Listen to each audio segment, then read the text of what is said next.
मुझे ज़ोरदार के मेरे इस नए वीडियो में आपका बहुत बहुत स्वागत है। और आज का वीडियो है कि भाई आपको घर खरीदना चाहिए, किस तरह खरीदना चाहिए। एक इन्वेस्टेबल घर का एक पार्ट होगा, एक रेडी टू मूव इन घर का एक पार्ट होगा। बिफोर स्टार्टिंग द वीडियो मैं आपको अपने बारे में बता देता हूँ कि मैं 25 to 30 के एज ग्रुप में आता हूँ। आई वॉज फॉर्चुनेट इनफ कि मैंने कुछ साल पहले घर खरीदा, लोन वगैरह भर के मैंने सब कुछ क्लियर किया। इसके बाद में आज के दिन में मैंने उसको सेल किया है, प्रॉफिट में ही किया है, लेकिन due to some financial constraint किया है। सो घर खरीदने की जो खुशी होती है वो भी मैं पा चुका हूँ, और जो उसको खोने का दुख होता है वो भी पा चुका हूँ। अभी मैं एज्यूम करता हूँ कि आप एक पेरेंट हैं जो आप अपने लिए एक घर देख रहे हैं, अपने बच्चों के लिए देख रहे हैं, या आप एक यंग मेरी तरह एक यंग बंदे हैं, मिलेनियल है, कि आपकी अर्निंग अच्छी है और आप सोच रहे हैं कि चलो एक घर लेना चाहिए, या आपके घर से फोर्स है कि अभी लेना पड़ेगा, शादी हो रहा है, ये हो रहा है, जो भी हो रहा है। सो एनीवेज, अगर आप घर लेने की प्लानिंग कर रहे हैं, let's start with the investor mindset. तो देखिए, इन्वेस्टर माइंडसेट में मैं आपको सबसे पहले बताऊंगा जो नंबर 1 रूल होता है। अगर एग्जाम्पल से समझते हैं, आपकी सैलरी 1 लाख रुपए है, तो आपको है ना, आपके सैलरी का 40% ही आपको होम लोन देना है। ये हमेशा आप ध्यान में रखिए। ना 50%, ना 60%, ना 70%, 40%, 30 to 40%। यानी कि 1 लाख की पगार है तो 30 से 40 हज़ार में होम लोन देने की तैयार हूँ, क्योंकि 60,000 मेरे सेव हो रहे हैं। कभी भी इसको फ्यूचरिस्टिक वैल्यू में मत देखो कि मेरा 2 साल में तो अर्निंग और बढ़ेगा ना, मेरा 5 साल में अर्निंग इधर थोड़ी होगा, इधर से इधर होगा। मार्केट का कोई भरोसा नहीं है, मार्केट आप देख चुके हो, इन्फ्लेशन का कोई भरोसा नहीं है। तो आपको उसको करेंट स्टेज पे ही आपको गाइड देखना है, आपको कभी फ्यूचरिस्टिक वे में नहीं देखना है जब भी आप इन्वेस्ट करने के माइंडसेट से देख रहे हो।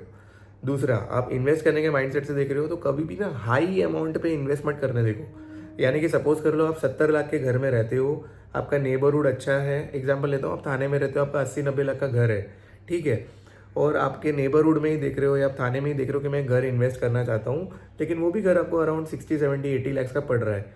और जब आप 1 लाख के पगार है आपका और आप होम लोन लेके आप लेना चाहते हो, तो आप इतना ज़्यादा, आपको पता है होम लोन में आप डबल पैसा देते हो, कभी कभी डबल से भी ज़्यादा देते हो। अगर 20 साल से ऊपर आपका होम लोन है तो आप डबल से ज़्यादा पैसा देने वाले हो इन होम लोन। तो ऐसे टाइम पे ना मैं आपको पर्सनली सजेस्ट करूँगा, आप मत देखिए इधर उधर। अगर आपका अप्रूवल 50 लाख के घर का है तो मैं आपको सजेस्ट करूँगा, आप देखिए 20 से 30 लाख रुपए में आप घर देखिए, या मैक्सिमम 35 लाख में देखिए। अब मैं ये क्यों बता रहा हूँ, आप बोलेंगे मुंबई में कहाँ मिलता है। अरे मैं कहाँ बोल रहा हूँ मुंबई में लेने, आउटस्कर्ट्स में लो, बदलापुर में लो, अंबरनाथ में लो, पालघर जैसे एरिया में ले लो, दूर दूर आप ले लो, ठीक है। या फिर इवन आप स्टेट चेंज कर सकते हो, आप मध्य प्रदेश में देखो, आप दिल्ली में देखो, आप बड़ौदा में देखो, गुजरात में देखो, यहाँ वहाँ देखो। लेकिन अगर आप इन्वेस्ट कर रहे हो ना तो उसको इन्वेस्टमेंट मेंटालिटी से देखो, क्योंकि इन्वेस्ट करते टाइम आपको 2 चीज़ों का ध्यान रखना है। पहले, आपको उस घर का जो होम लोन है उसको कम से कम रखना है ताकि वो जल्द से जल्द ख़त्म हो, उसका इंटरेस्ट आप बहुत कम पे करें। दूसरा, कि जब भी आप घर को खरीद रहे हो और उसको इन्वेस्ट के हिसाब से देख रहे हो, तो आप उसको कितने साल अपने साथ रखना चाहते हो लोन भरने के बाद भी, इसको भी आपको ध्यान में रखना है। सपोज कर लो कि आप एक 50 लाख का घर पे आप इन्वेस्ट करते हो, ये वीडियो देखने के बाद आप सोचते हो कि कुछ महीने बाद मैं घर खरीदूंगा, मेरी 1 लाख की पगार है, मैं 40,000 EMI भरूंगा, 50 लाख का आपने घर खरीद लिया, ठीक है। अब इसके ऊपर आपने EMI भरना स्टार्ट किया, उसको आपको रेंटल इनकम आ रहा है, उससे आप मैनेज कर रहे हो, लेकिन वो 20 साल तक भर रहे हो यार। तो उसको कैसे करोगे, उसको मैनेज करने के लिए आपके लिए बहुत ज़्यादा ट्रबल हो जाएगा। तो अगर उसी की जगह आप 25-30 लाख का घर लेते हैं तो 20 साल की जगह आप 10 साल का लोन ले लो, उतना ही हैवी अमाउंट रखो, तो आपको कहीं ना कहीं रेंटल भी आएगा, हैवी अमाउंट भी जाएगा, लेकिन वो जल्दी ख़त्म होगा। तो जो आपका जो गेन्स होने वाला था ना, वो आपको प्रॉफिट वे में हो सकता है। देखो, एक सिंपल सी बात समझो, एक 40 लाख का चीज़ है ना 50 या 60 लाख तक पहुंच सकता है, 70 लाख का चीज़ 80 लाख, 90 लाख, 100, 1 करोड़ तक पहुंच सकता है। लेकिन भाई, ये आज का ज़माना है, पहले का ज़माना नहीं है कि 4 लाख का घर 40 लाख का हो गया, आज 50 लाख 60 लाख का हो गया। आज का घर, 70 लाख का घर 7 करोड़ का, 5 करोड़ का, 3 करोड़ का या 2 करोड़ का भी नहीं होगा, 1 करोड़ या 1 करोड़ 10 लाख तक मैक्सिमम पहुंचेगा। तो ये चीज़ आपको ध्यान में रखनी है। दूसरा, जब भी आप घर में इन्वेस्ट करने की प्लानिंग कर रहे हो, सबसे पहले आपको इन्वेस्ट करना है, कोई ना कोई आप स्टॉक्स खरीदो, कोई ना कोई शेयर्स खरीदो, म्यूचुअल फंड कर दो, ठीक है। सपोज करते हैं कि इसी एग्जाम्पल को हम थोड़ा और अच्छी तरह से इलाबरेट करते हैं। 1 लाख का पगार है, ठीक है, 45 to 50 लाख का आप घर देख रहे थे, आप उसका आधे में आप घर देख रहे हो, 25 से 30 लाख में आप घर खरीद रहे हो, जिसका EMI आपको अराउंड 25 से 30 हज़ार रुपये ही आ रहा है महीने का। तो आपका जो एक्स्ट्रा एक्सपेंस था, यानी कि आपका जो एक्स्ट्रा पैसा था, 10-12 हज़ार जो आपका बच रहा था उस घर को खरीदने के टाइम पे, उसको आप म्यूचुअल फंड में डालो, उसको आप किधर इन्वेस्ट करो, ठीक है, एसआईपी करो, कोई भी सॉर्ट ऑफ इन्वेस्टमेंट करो, इंडेक्स फंड में डालो, कहीं भी डालो, वो उसका मैं आपको गाइडेंस नहीं दे सकता, लेकिन आपको कहाँ पे तो आपको इन्वेस्ट करना है कि आपको थोड़ा रिटर्न आते जाए, ठीक है। आप इसका भी लोन क्लियर करते रहोगे और उतने साइड साइड में आपका ये जो इन्वेस्टमेंट है ये भी एक जगह पे आपका अच्छा खासा अमाउंट हो जाएगा। तो अगर आपको आपका थोड़ा होम लोन में इंटरेस्ट बचाना है तो आप ये इसको लिक्विडेट कर देना 3 साल 5 साल के पीरियड में, आपको काफ़ी पैसा एक्स्ट्रा आ जाएगा और वो डाल देना आप, तो फिर आपका इतना इंटरेस्ट खत्म हो जाएगा। तो आप काफ़ी कम पैसे में आप उस घर को खरीद लोगे और कहीं ना कहीं आपको रेंटल इनकम भी आ रहा है, तो वो भी एक फ़ायदा है। तो ये इन्वेस्टमेंट मेंटालिटी होती है कि जब आप घर खरीदो, जो भी आपका कैपेसिटी है उसके आधे कैपेसिटी में आप खरीदना है। सेकंड, आपको जो बाकी का कैपेसिटी बच रहा है उससे आपको इन्वेस्टमेंट करनी है। और तीसरा, आपको कहीं भी करके, यहाँ हो या बहुत दूर भी हो चलेगा, लेकिन उसको एक इन्वेस्टमेंट की तरह देखो। आप बहुत साल के आईटी रिटर्न्स में ना काफ़ी आप अपने लिए बोलते हैं ना पैसा बचा सकते हो, टैक्स भी आपका बहुत ज़्यादा बचेगा और प्लस आपको समझेगा कि इन्वेस्टमेंट कैसे करना है। क्योंकि अगर आप फर्स्ट टाइम इन्वेस्ट कर रहे हो किसी घर में तो आपको ये सारी चीज़ें समझनी बहुत ज़्यादा ज़रूरी है। और दूसरा ध्यान में रखना, कभी भी पागड़ी में मत लेना, हमेशा ओनरशिप किसी सोसाइटी में लेना, किसी टावर में लेना, वो चलेगा। सोसाइटी हो तो बेटर है, फिर थोड़ा वेल एस्टेब्लिश सोसाइटी हो तो और ज़्यादा अच्छा है। तीसरा, अंडर कंस्ट्रक्शन में देख रहे हो तो ये ध्यान में रखना, अगर आप अंडर कंस्ट्रक्शन ले रहे हो तो पैसा गंवाने के हिसाब से देखना। अगर आपके 5-10 लाख डूब जाते हैं अंडर कंस्ट्रक्शन में तो आपको प्रिपेयर रहना है कि भाई वो 5-10 लाख डूब भी सकते हैं। क्योंकि अंडर कंस्ट्रक्शन प्रॉपर्टीज़ का मैं कभी भी आपको बोलता हूँ, मैं किसी भी मेरे फ्रेंड्स को भी रिकमेंड करता नहीं हूँ। बहुत रेयर केस होगा कि अंडर कंस्ट्रक्शन प्रॉपर्टी जो है वो बहुत अच्छे से प्रॉपरली बन जाएगा, जो आपने सोचा था वो आपको बराबर मिलेगा। तो इस केस में मैं आपको पर्सनली सजेस्ट करूँगा, अगर आप बहुत मॉनिटर कर सकते हैं तो आप अंडर कंस्ट्रक्शन प्रॉपर्टी देखिए। अदरवाइज़ थोड़ा ज़्यादा पैसा जाएगा, लेकिन आप प्रॉपरली बना हुआ प्रॉपर्टी देखिए। तो ये थे मेरे कुछ टिप्स। अभी हम जाते हैं to the people who wants to ready to move in. आपको घर खरीदना है और डायरेक्टली अपने फैमिली के साथ या खुद ही आपको मूव करना है, तो इसके लिए क्या आपको स्ट्रैटेजी अपनानी चाहिए। देखिए, स्ट्रैटेजी नंबर 1 जो आपको अपनानी पड़ेगी ना, वो है कि आप जिस भी एरिया में आप घर देख रहे हैं, पहले आप अगर सपोज कर लो आप एक बिल्डिंग आपने डिसाइड कर ली कि मैं इस पर्टिकुलर बिल्डिंग में, इस पर्टिकुलर स्टेशन में, मैं यहाँ पे इस बिल्डिंग में रहना चाहता हूँ, मुझे ये अच्छा लगता है। तो आप पहले उस बिल्डिंग में देखिए कि वहाँ पे कोई रेंट पे अवेलेबल है क्या। अगर अवेलेबल है तो वेल एंड गुड, नहीं है तो वहाँ से 10-15 मिनट की जो लोकेलिटी है वहाँ पे आप कोई घर रेंट कीजिए एटलीस्ट फॉर 1 ईयर। इससे आपको बहुत चीज़ें समझेगी। पहले वहाँ की नियर बाय फैसिलिटीज़ क्या क्या अवेलेबल है, क्या चीज़ों के लिए आपको दूर जाना पड़ रहा है, क्या चीज़ें आपको राइट अवे मिल रही है, ठीक है। ट्रांसपोर्ट सिस्टम वहाँ पे कैसा है, वहाँ पे क्राइम रेट क्या है, बहुत ज़्यादा हाई है, बहुत ज़्यादा कम है, पॉलिटिकल इन्फिल्ट्रेशन वहाँ पे है या नहीं है, और किस तरह की लोकेलिटी है, लोग किस टाइप के हैं, किस टाइप के और कौन से लैंग्वेज के लोग वहाँ पे ज़्यादा रहते हैं, कि आप किधर कंफर्टेबल हो सकते हो, किधर नहीं हो सकते हो, इसके बारे में आपको समझना है। सेकेंडली, आपको एमिनिटीज़ भी समझेगा कि अगर मेरे बिल्डिंग में लिफ्ट है लेकिन मैं ग्राउंड फ्लोर में रहता हूँ तो वो एमिनिटी मेरे लिए यूज़फुल है या नहीं है। अगर मेरे बिल्डिंग में कार पार्किंग नहीं है लेकिन मैं कार चलाता भी नहीं हूँ तो वो मेरे लिए एमिनिटी में आता है या नहीं है। तो आपको ये सब चीज़ें ध्यान में रखनी है। वो थोड़ा फ्यूचरिस्टिक भी सोचना है कि कार पार्किंग में ख़रीद लूँगा लेकिन मेरे पास कार नहीं होगी, तो कार लूँगा तो मैं पार्किंग का कोई मतलब है, ठीक है। इलेक्ट्रिक कार की फैसिलिटी है या नहीं, मेरे बिल्डिंग में जिम है या नहीं है, आपको ये भी देखना है। आपको मतलब आप पहले एमिनिटीज़ को भी अच्छी तरह से एनालाइज करो और ये देखो कि आपके पास पूरे महीने में उस एमिनिटी में से कोई भी एमिनिटी को यूज़ करने का कितना टाइम होता है।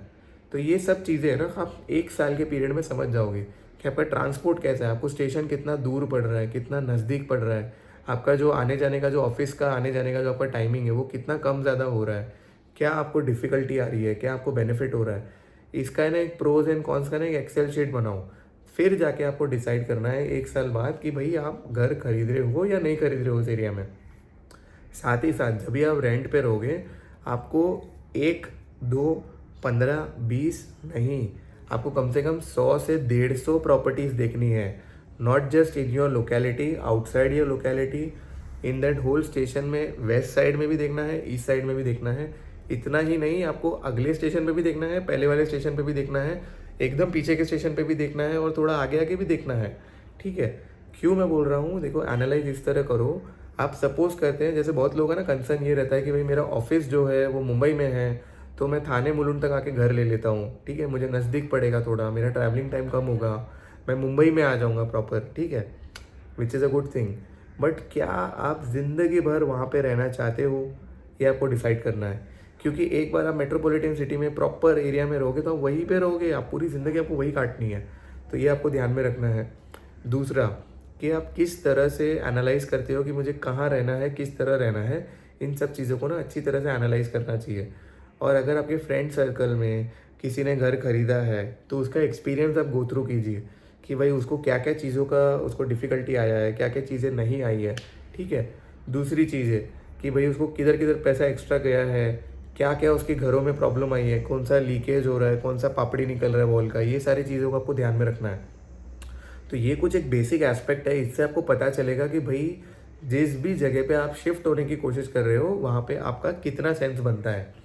सेकेंडली, ये सबसे इम्पॉर्टेंट है, अंडर कंस्ट्रक्शन में अगर आप लेने की सोच रहे हो कि मैं रेंट पे रह जाता हूँ 2-3 साल, फिर अंडर कंस्ट्रक्शन में लेके मैं वहीं पे रहूँगा, तो आपको 24 घंटा, मैं तो बोलूँगा आपको ऑलमोस्ट एवरी डे आपको ध्यान में रखना है।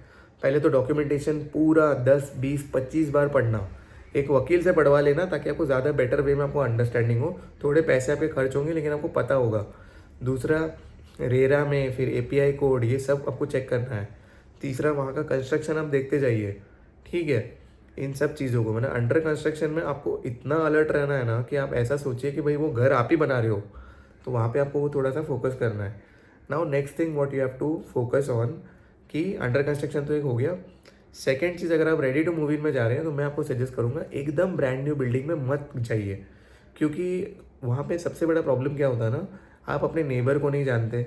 सो नया नेबरहुड है तो आप पता नहीं आपको किस टाइप का नेबर आएगा।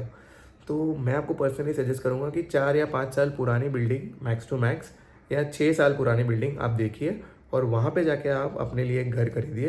क्योंकि पहले तो आपको जो है, किसी भी बिल्डिंग, जब भी कोई बिल्डिंग नया कंस्ट्रक्ट होता है या कंस्ट्रक्ट हो रहा होता है या नया नया बिल्डिंग बना होता है, उसके अंदर ना एक लोडिंग पीरियड होता है जो कि अराउंड 3 से 5 साल का लोडिंग पीरियड होता है।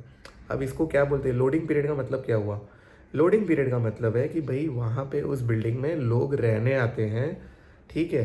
धीरे धीरे धीरे धीरे हर एक फ्लोर्स बढ़ता है, तो उसमें जो है एक वज़न बिल्डिंग में पड़ेगा ना। अभी तो वो पूरा सब घर खाली था, तो वज़न पड़ेगा तो लोडिंग हो के वो सेट होता है building into the ground base, उसका सेट हो जाता है। उसके बाद में जो है उस बिल्डिंग में जो छोटे मोटे क्रैक्स निकलेंगे, प्रॉब्लम निकलेंगे, क्योंकि बिल्डिंग जो है सेट हो गई है, तो इसको लोडिंग पीरियड बोलते हैं।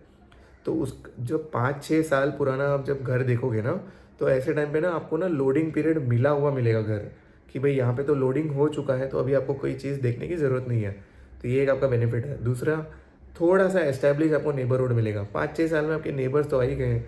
तो अगर आप जो घर देख रहे थे कि उसका व्यू अच्छा है, उसका सब कुछ अच्छा है, वास्तु से बहुत बेटर है, उसका ईस्ट वेस्ट नॉर्थ फेस सब कुछ सही है, इसके बाद में भी अगर आपको नेबर एक ख़राब मिल रहा है, तो क्या मतलब हो गया उस घर में जाने का?